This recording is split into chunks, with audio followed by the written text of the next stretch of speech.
Hello, welcome to my channel. तो आज हम लोग करेंगे ऑपरेशनल रिसर्च का ऑपरेशन। यस, हमने सुना है कि बहुत लोगों को बहुत प्रॉब्लम होती है ऑपरेशनल रिसर्च में, तो मैंने आज सोचा कि चलो आज इसका भी ऑपरेशन कर ही दिया जाए।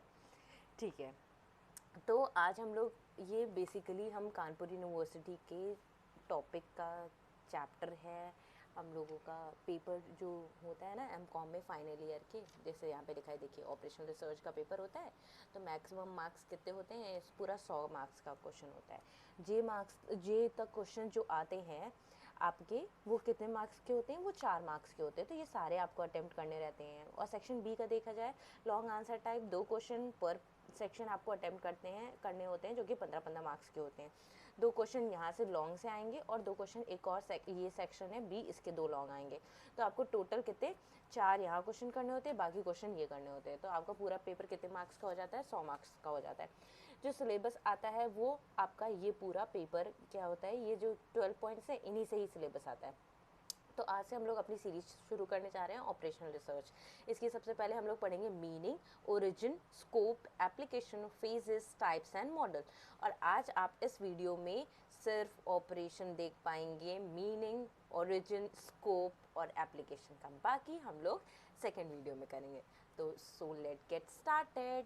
तो हम लोग अपना पेज पलटते हैं। ओह स्टेबल, ओके। तो यहाँ पे आ जाते हैं हम लोग पहले चैप्टर पे। तो पहले चैप्टर का क्या नाम है हमारा, operational research, meaning, origin, scope, application, phases, type and models. Why I am coming with this chapter is because लोगों को बहुत ज़्यादा प्रॉब्लम होती है कि टॉपिक समझ में नहीं आता। जब आपको पहले ही टॉपिक समझ में नहीं आएगा तो अदर टॉपिक भी आप नहीं कर पाएंगे। फर्स्ट टॉपिक के बेसिस पे ही आप लोग सारे टॉपिक कर पाते हैं, ठीक है। इसलिए हमने सोचा कि चलो शुरुआत करते हैं ऑपरेशनल रिसर्च से। सबसे पहले हम लोग मीनिंग समझते हैं और इसकी हिस्ट्री समझते हैं। वैसे तो पहले हिस्ट्री समझनी चाहिए फिर मीनिंग समझनी चाहिए, लेकिन हम लोग क्या करते हैं, मीनिंग से शुरू करते हैं। तो बहुत इंपॉर्टेंट क्वेश्चन, आपको पता ही नहीं होगा कि क्या होता है मीनिंग एंड डेफिनेशन, तो आप आगे भी नहीं लिख पाएंगे। तो let's get start. Operational research क्या होता है, आपने कभी देखा है कि टीवी में सीरियल्स में डॉक्टर जाते हैं, ऑपरेशन करते हैं, बाहर निकलते हैं, कहते हैं सॉरी मैं नहीं बचा पाया, यस भगवान के प्रेयर की ज़रूरत है। तो वो क्या कर रहे हैं, एक एक्शन कर रहे हैं, किस पे, एक प्रॉब्लम पे एक्शन कर रहे हैं ना। और रिसर्च क्या होता है, रिसर्च वो कब करते हैं, जब एमबीबीएस बनने से पहले, वो उस डॉक्टर की पोजीशन में आने से पहले वो क्या कर रहे होते हैं, रिसर्च कर रहे होते हैं कि अगर ये प्रॉब्लम आई तो हम इसके फैक्ट्स को कैसे निकाल पाएंगे और कैसे प्रॉब्लम को सॉल्यूशन में कन्वर्ट कर पाएंगे। सेम हम लोग डॉक्टर तो पढ़ नहीं रहे हैं, हम लोग क्या पढ़ रहे हैं, बिजनेस पढ़ रहे हैं। तो हम लोग आ जाते हैं operational research of business. Business में भी बहुत सारे ऑपरेशंस होते हैं, जैसे कि प्रोडक्शन, जैसे कि सेल, जैसे कि मार्केटिंग। ये सब क्या है, एक टाइप के ऑपरेशंस तो हैं। इन ऑपरेशंस तक पहुंचने के लिए हमें रिसर्च करनी पड़ती है। तो हम वही कैसे रिसर्च करें ताकि वो वाले ऑपरेशंस को हम बेटर वे में यूटिलाइज कर सकें या बेटर तरीके से कर सकें, इसका पूरे का टॉपिक का मतलब ये है ऑपरेशनल रिसर्च। ऑपरेशंस की ही रिसर्च करना ताकि हम बेस्ट अवेलेबल रिसोर्सेज से, मतलब जो अवेलेबल रिसोर्सेज हैं उनका बेस्ट यूटिलाइजेशन कर सकें। ओके तो जैसे कि मैंने इतनी बड़ी लेक्चर दी, अब हम लोग टॉपिक पे आते हैं। तो यहाँ पे है सबसे पहला topic, meaning and definition of operational research. जैसे कि मैंने ऑपरेशन बताया, क्या, कोई एक्शन करना किसी प्रॉब्लम पे या किसी हाइपोथेसिस पे। अब हम मेडिकल से इसलिए कनेक्ट कर रहे हैं क्योंकि बच्चे समझ सकते हैं कि जब डॉक्टर बनने जाते हैं लोग तो उनको नकली बॉडी पे भी एक्सपेरिमेंट करना पड़ता है, ठीक है। तो वो क्या करते हैं, अब नकली बॉडी क्या है, एक हाइपोथेसिस है। जैसे कि हम लोग कोई बिजनेस की में जब एंट्री करने जाते हैं तो हम लोग को पहले एक इन्वायरमेंट बना के दिया जाता है कि अगर ये प्रॉब्लम आएगी तो आप क्या करेंगे। तो वो हाइपोथेसिस सिचुएशन होती है, वो रियल नहीं होती है। और कई बार हमको रियल सोल्यूशन से, प्रॉब्लम से भी डील करना पड़ता है। तो इसमें हम लोग क्या पढ़ेंगे कि ऑपरेशन क्या होता है, एक सम एक्शन, ये जैसे एक्शन हुआ, यही वाला action, action some action that people apply to some problem. कोई कुछ एक्शन जो अप्लाई करे जाते हैं कुछ प्रॉब्लम या कुछ हाइपोथेसिस पे, मतलब हाइपोथेसिस क्या हुआ, बनी बनाई सिचुएशन जो इमेजिनरी रहती है। रिसर्च क्या होता है, रिसर्च देखिए, आप रिसर्च से ये मत समझिए कि जो मर्जी आए उस पर रिसर्च करने लगे। एक सिस्टमेटिक प्रोसेस होता है रिसर्च करने का, उनको अडॉप्ट करना। ठीक है, systematic process of seeking out facts, facts को निकालना है सिस्टमैटिक वे में। तो अगर ये ऑपरेशन का मतलब हो गया, ये रिसर्च का मतलब हो गया। अब ऑपरेशन रिसर्च की बात करते हैं कि एक सिस्टमैटिक मेथड, टूल्स, टेक्निक्स। देखो सिस्टमैटिक मेथड में क्या आ जाएगा कि आप प्रॉपर सलीके से क्या काम कर रहे हैं, कौन कौन से इक्विपमेंट्स यूज़ करने हैं, या कौन कौन से तरीके यूज़ करें, या कौन कौन सी टेक्निक्स ऐसी हैं, वे ऑफ डूइंग वर्क ऐसा है जो हम लगा रहे हैं, दैट आर एम्प्लॉयड, जो हम लगा रहे हैं ना, किस लिए लगा रहे हैं, ताकि एनालाइज कर सकें और स्टडी कर सकें करंट और फ्यूचर की प्रॉब्लम्स को। ऑपरेशनल रिसर्च क्या हो गया, स्टडी, क्या नाम है, साइंटिफिक मेथड, टूल्स और टेक्निक्स को अप्लाई करना ताकि हम फ्यूचर और करंट प्रॉब्लम को स्टडी कर सकें, ताकि हम अल्टरनेटिव प्लान बता सकें उस प्रॉब्लम को, मैनेजमेंट को। हमारा अल्टीमेटली अगर हम एज ए एम्प्लॉय मैनेजमेंट में जा रहे हैं तो मेरा क्या काम है, मेरा काम है कि प्रॉब्लम्स का सॉल्यूशन बनाना। अब रियल में प्रॉब्लम आएंगी तब तो हम सॉल्यूशन ला के देंगे नहीं, तो हम लोग क्या करते हैं, इसके लिए ऑपरेशनल क्या करते हैं, रिसर्च करते हैं, ताकि अगर हम पहले से हाइपोथेसिस बना के बैठे कि कोई प्रॉब्लम आने वाली हो तो उन मैनेजमेंट को उस प्रॉब्लम का सॉल्यूशन दे सके। तो मैनेजमेंट क्या करता है, रिसीव कर लेता है एड मतलब कहते नहीं फर्स्ट एड, प्राइमरी में पहले से रिसीव करके पहले से उसको पता रहता है कि अगर ये प्रॉब्लम आएगी तो हमको ये डिसीजन लेने हैं। अब द डिसीज़न जो भी टेक करते हैं, लिए जाते हैं ऑपरेशनल रिसर्च में, वो सारे डिपार्टमेंट में तो नहीं एक्सेप्टेबल होते, लेकिन एज अ होल ऑर्गेनाइजेशन में वो ओवरऑल ऑर्गेनाइजेशन के लिए क्या होते हैं, एक्सेप्टेबल होते हैं। तो बहुत सारे लोगों ने बहुत सारे स्टेटमेंट दिए हम लोगों को समझाने के लिए। बताओ, रिसर्चर्स ने इतनी मेहनत करी ताकि हम लोग समझ पाएँ कि ऑपरेशनल रिसर्च क्या होता है, या वो तरीके से समझा पाएँ कि हमें कि ऑपरेशनल रिसर्च एक्चुअली में है क्या। तो हम यहाँ पे आएंगे, ऑपरेशनल रिसर्च एक साइंटिफिक अप्रोच है। देखो ऑपरेशन अगर देखा जाए वर्ड ही आपका साइंस से आया है, ठीक है, तो ऑपरेशन जो है वो एक साइंटिफिक अप्रोच है। अब रिसर्च है तो हम कोई ना कोई प्रॉब्लम सॉल्व कर रहे हैं। रिसर्च का मतलब क्या होता है, किसी प्रॉब्लम को फाइंड करना, प्रॉब्लम के सॉल्यूशन को फाइंड करना। तो ऑपरेशन रिसर्च एक साइंटिफिक अप्रोच है किसका, प्रॉब्लम सॉल्विंग का। अब कोई हम सब्जी वाले के लिए तो कर नहीं रहे इतना सब, बड़े बड़े बिजनेस हाउसेस के लिए कर रहे हैं ना। अब मेरे पास इतना फ्री टाइम तो है नहीं कि हम छोटी छोटी चीज़ें देखें। तो एग्जीक्यूटिव मैनेजमेंट जो होता है, मतलब टॉप लेवल के नीचे जो मैनेजमेंट्स होते हैं उनके लिए, ठीक है। तो वैगनर जी ने बहुत मेहनत से ये बात समझाई। फिर आते हैं हम दूसरी छोटू सी डेफिनेशन पे, टी.एल. सेटी की।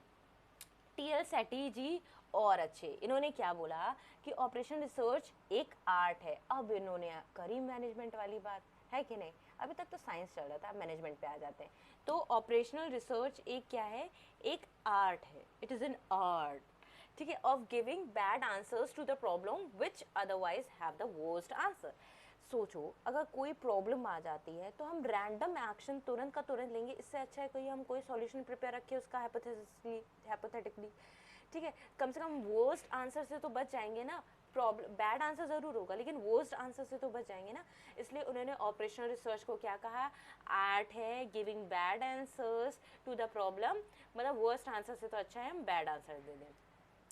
तो हम ओवरऑल वाइंड अप करते हैं। अब आपने देखो कैसे लिखा, आपने मीनिंग लिख ली, ऑपरेशन समझा दिया, रिसर्च समझा दिया, ऑपरेशन रिसर्च एक साथ समझा दिया, आपने मीनिंग कर ली, डेफिनेशन कर ली दो लोगों की। अब आते कंक्लूड करने पे, क्योंकि conclusion is the main part of giving an answer, ठीक है। तो इसमें बताते हैं कि अब एनालिटिकल मतलब हम लोग ने तो बहुत ध्यान से एकदम बारीकी से स्टडी कर ली।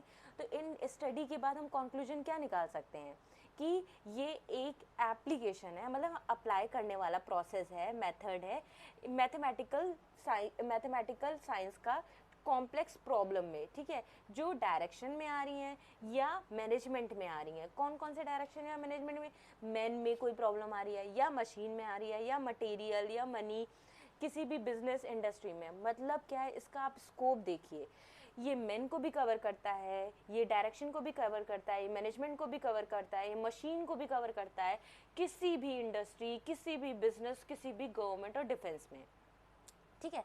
तो अब आ जाते हैं, इतना मैंने पढ़ लिया, मीनिंग क्या हो गई, इन ऑर्डर हम अब आपको एकदम अच्छे से कंक्लूड करते हैं। ऑपरेशन रिसर्च क्या होता है, किसी भी प्रॉब्लम को पहले से सॉल्व करके रख लेना ताकि अगर कोई प्रॉब्लम आए तो उस तक हम आंसर पहुंचा पाए। या हम कह सकते हैं कि बहुत मतलब ऑपरेशनल रिसर्च का मेन क्या होता है, साइंटिफिक तरीके अप्लाई करना कि हम बेस्ट पॉसिबल सॉल्यूशन निकाल सके किसी भी प्रॉब्लम का, या क्या कह सकते हैं इसको, या हम कह सकते हैं कि किसी भी क्या नाम है वो रिसोर्सेज का ऑप्टिमम यूटिलाइजेशन करना साइंटिफिक मैनर में। अब आती है हमारी इसकी characteristics of operation research. Interdisciplinary team approach. पहली बात है कि इंटरडिसिप्लिनरी, बहुत सारे डिसिप्लिन के बीच की टीम अप्रोच है। ये सिंगल इंडिविजुअली हैंडल नहीं हो सकता, ये टीम अप्रोच है, ठीक है। इसमें ये दिखा रहे हैं कि एक सिंगल इंडिविजुअल के पास इतनी एक्सटेंसिव नॉलेज हो ही नहीं सकती कि वो पर्टिकुलर प्रॉब्लम के सारे एस्पेक्ट देख ले, ठीक है। इसमें क्या चाहिए होती है, इंडिविजुअल की टीम चाहिए होती है, ताकि, और इंडिविजुअल की टीम तो चाहिए होती है लेकिन प्रूव स्किल्स के संग, ठीक है। चाहे वो स्टैटिस्टिक का, अगर स्टैटिस्टिक का है तो उसको प्रॉपर अच्छी नॉलेज हो स्टैटिस्टिक की, इंजीनियरिंग का है तो इंजीनियरिंग की, कंप्यूटर, इकोनॉमिक्स, मैथमेटिक्स, अलग अलग फील्ड से लोग बुलाए जाते हैं, ठीक है। तो एवरी इंडिविजुअल क्या कराता है कि वो अपना एस्पेक्ट देखेगा। जैसे आप बिजनेस की बात करते हैं, ठीक है, मेरे को ईवी बनानी है, मतलब इलेक्ट्रॉनिक व्हीकल्स बनानी है, ठीक है। तो अब हमने क्या किया, हमने टीम बैठाई, किसकी statistic, engineering, computer, economics, maths की, सबकी। स्टैटिस्टिक क्या बताएगा, ये बताएगा कि कितनी ईवीज़ लॉन्च करनी चाहिए। इंजीनियर बताएगा कि कैसे ईवीज़ हम बना सकते हैं। कंप्यूटर का मतलब ये हो गया कि हम इलेक्ट्रॉनिकली उसको डिवाइस्ड कर सकते हैं। इकोनॉमिक्स बताएगा कि कितने मिनिमम अमाउंट में हम उसको बना सकते हैं। और मैथमेटिक्स हमारा ये इसलिए इंक्लूड करेगा कि कितने डायमेंशन होने चाहिए, सर्किल का, मतलब जो आप टायर यूज़ करो या जो मैकेनिक्स यूज़ करें उनका एरिया वगैरह ये सब बताएंगे, ठीक है। ताकि एवरी इंडिविजुअल एनालाइज क्या करेगा, हर इंडिविजुअल ईवी के हर एस्पेक्ट्स को क्या करेगा, एनालाइज करेगा और अप्रोप्रिएट आंसर्स देगा, ताकि उनका ऑप्टिमम सोल्यूशन मिल सके under consideration by utilising his experience और स्किल। अब देखो, इंजीनियर होगा तो उसके पास स्किल्स तो होगी नहीं, घर पे बैठ के तो इंजीनियर बना नहीं है, पढ़ लिख के ही बना है, ठीक है। तो इंटरडिसिप्लिनरी टीम वर्क है, बहुत सारी डिसिप्लिन्स लगती हैं इस काम को करने के लिए। फिर है मेथडोलॉजिकल अप्रोच। ये नहीं है कि जैसे मर्जी आई कर दी, और ऑपरेशनल रिसोर्स को शॉर्ट में और बोलते हैं, okay. In this approach the problem which is broken down, बहुत सारे, क्या देखो, जैसे प्रॉब्लम है हमारे पास, ठीक है, ईवी बनानी है, तो मैंने प्रॉब्लम को कैसे बनेगी, क्या बनेगी, कितने की बनेगी, क्या उसके एंगल्स होंगे, मैंने सारी प्रॉब्लम्स को डिस्ट्रीब्यूट कर दिया, ठीक है।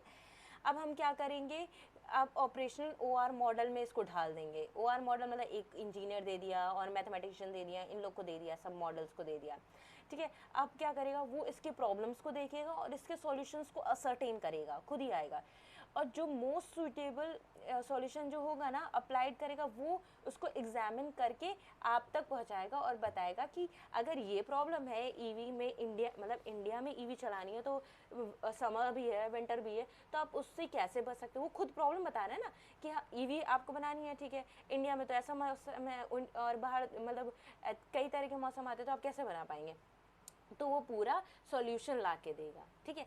फिर है ऑब्जेक्टिविटी अप्रोच।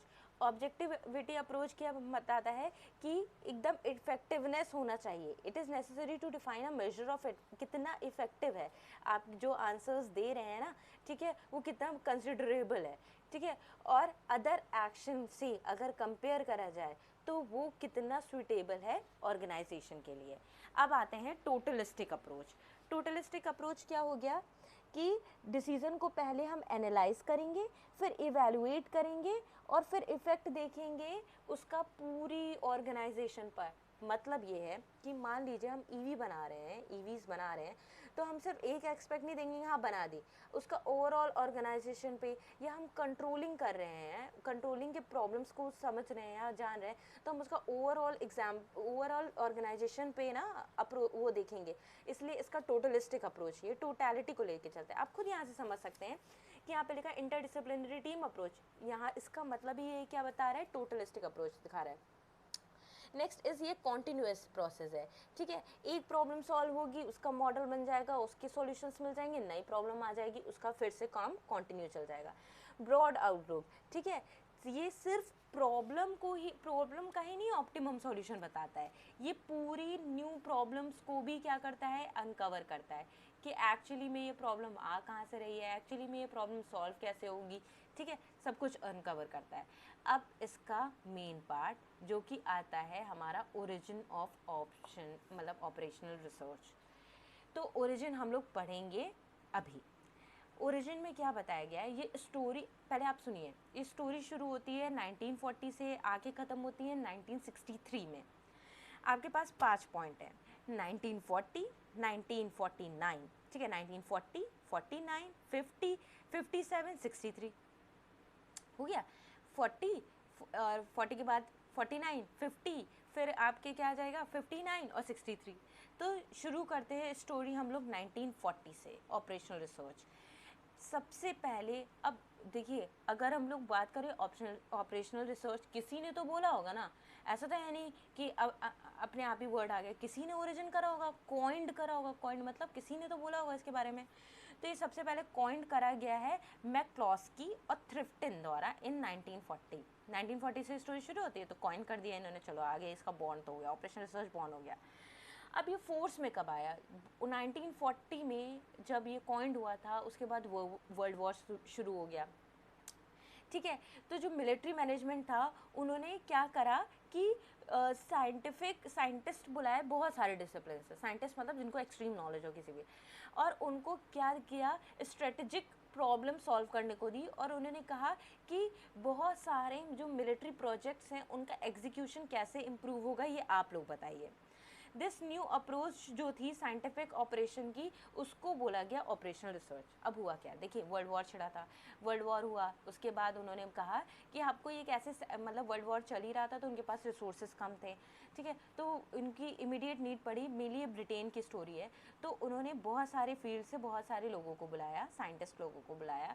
उन्होंने कहा कि हमारे पास क्या आ रही है, प्रॉब्लम आ रही है, स्ट्रेटेजिक प्रॉब्लम, तो उसको सॉल्व करिए और बहुत सारे क्या वेज बताइए जो हम एग्जीक्यूशन वेरियस मिलिट्री प्रोजेक्ट्स को हम लोग का एग्जीक्यूशन इम्प्रूव कर सके। तो इस न्यू साइंटिफिक स्टडी को उन्होंने क्या कहा, ऑपरेशनल रिसर्च बताया। उसको क्या कहते हैं, अलग अलग नाम से भी जाना जाता है, जैसे मैनेजमेंट साइंस, डिसीजन साइंस, क्योंकि डिसीजन लेते हैं इसलिए डिसीजन मैनेजमेंट में यूज़ होता है, मैनेजमेंट क्वांटिटेटिव, क्योंकि क्वांटिटी है ना, कि कौन सा मेथड यूज़ करना है, method is all about quantity. Operational analysis, operation में एनालाइज करते हैं, ऑपरेशनल एनालिसिस, ठीक है। फिर 1940 के बाद आया 1950। अब ना इसको क्या, अभी देखिए 49 मैंने बोला था, लेकिन यहाँ पे 50 की बात दी गई है। 1950 में क्या हुआ कि ये तो वर्ल्ड वॉर ख़त्म हो गया। अब जैसे वर्ल्ड वॉर ख़त्म हुआ, अफवाहें फैलती हैं कि इसने ये किया वो किया, वैसे ही ऑपरेशनल रिसर्च बहुत रिकॉग्नाइज हुआ। जैसे आजकल यूट्यूबर्स हो रहे हैं, वैसे ही ऑपरेशनल रिसर्च भी अचानक से इसको 1950 के बाद बहुत यूनिवर्सिटी ने अपने सब्जेक्ट की तरह एकेडमिक स्टडी में इंक्लूड कर लिया। सिंस देन, मतलब तब से इसको बहुत ज़्यादा इंपॉर्टेंस दी जा रही है as a student of economics, management. देखो किस में इकोनॉमिक्स में भी, मैनेजमेंट में भी, पब्लिक एडमिनिस्ट्रेशन में भी, और बिहेवियरल साइंस, मतलब आप बिहेवियर से जो साइंस करते हैं सब में आएगा ना। रिसर्च कौन नहीं करता, कौन एक्शन को इम्प्लाई नहीं करता, सब में आएगा। Social work, maths, commerce, engineering, commerce में तो है ही, हम लोग पढ़ रहे हैं, देख लीजिए। ऐसे इंजीनियरिंग, अगर आप यूट्यूब खोल के ऑपरेशनल रिसर्च सर्च करेंगे ना, तो इंजीनियरिंग का भी दिखाएगा, मैथ्स का भी दिखाएगा, ठीक है। अब आते हैं इंडिया की स्टोरी। ये तो हमारी बाहर की हो गई, वर्ल्ड वॉर हुआ, ये हुआ वो हुआ। अब 1949 में क्या हुआ, ऑपरेशनल रिसर्च इंडिया में आया। अब आया तो कहाँ आया, रीजनल रिसर्च लेबोरेटरी। कहाँ, रीजन में एक होता है ना, रीजन में जो रिसर्च करते हैं उनकी लेबोरेटरी, तो रीजनल रिसर्च लेबोरेटरी हैदराबाद, ठीक है। फर्स्ट सिटी कौन सी थी, हैदराबाद। फिर 1949 हो गया, फिर 1949, 40, और अब आता है हमारा 1953। अब इंडिया से ही स्टोरी हम कंटिन्यू हाथ में पकड़ लेंगे, ठीक है। 53 में क्या हुआ कि ISI, Indian institute statistical institute जो कलकत्ता में है, उस पर क्या करने लगे, अपना मेथड, इन्होंने operational research method national planning and सर्वे में उन्होंने इसको अप्लाई करना शुरू कर दिया, ठीक है। ऑपरेशनल रिसर्च मेथड को किसमें यूज़ करना शुरू कर दिया, नेशनल प्लानिंग सर्वे में। फिर 1957 में इनकी सोसाइटी इंडिया में फॉर्म हो गई, ऑपरेशनल रिसर्च OR सोसाइटी, ठीक है, इंडिया में फॉर्म हो गई 57 में। ये तो बहुत छोटू सा पॉइंट है कि 57 में OR इस्टेब्लिश हो गई। फिर 59 आया, तो ये जो ऑपरेशनल रिसर्च है ना, ये member of international federation of operational society and first cooperation में भी, जो दिल्ली में मतलब हेल्ड हुई थी, उसके बारे में भी बात हुई। फिर 1963 में क्या हुआ कि इंडिया में स्टार्ट हो गया जर्नल। जर्नल क्या होता है? जिसमें एक स्पेसिफिक टॉपिक के बारे में डिटेल लिखी जाती है, उसको जर्नल कहते हैं ना। तो जर्नल शुरू हो गया है इसका लिखना, जिसका नाम था ऑप सर्च। इसको बहुत ही मॉडर्न वे में बोला गया, ऑप सर्च आजकल की लैंग्वेज में, ठीक है। सी इन 1963 this type of language is used, op search shortcut. Other journal which deal with operational research, और भी ऑपरेशनल रिसर्च के संग जो जर्नल डील करते थे वो आए, जैसे कि journal of national productivity council. मतलब OR के संग ही कौन कौन से आए? नेशनल प्रोडक्टिविटी के जो काउंसिल होते हैं, या material management journal of India, या डिफेंस साइंस जर्नल, ये भी इनके संग हुई। अब जो हम इसके नेक्स्ट टॉपिक है that is scope of operational research, वो हम पढ़ेंगे नेक्स्ट टॉपिक में in a detailed manner. Till then, bye bye, take care and have a nice day.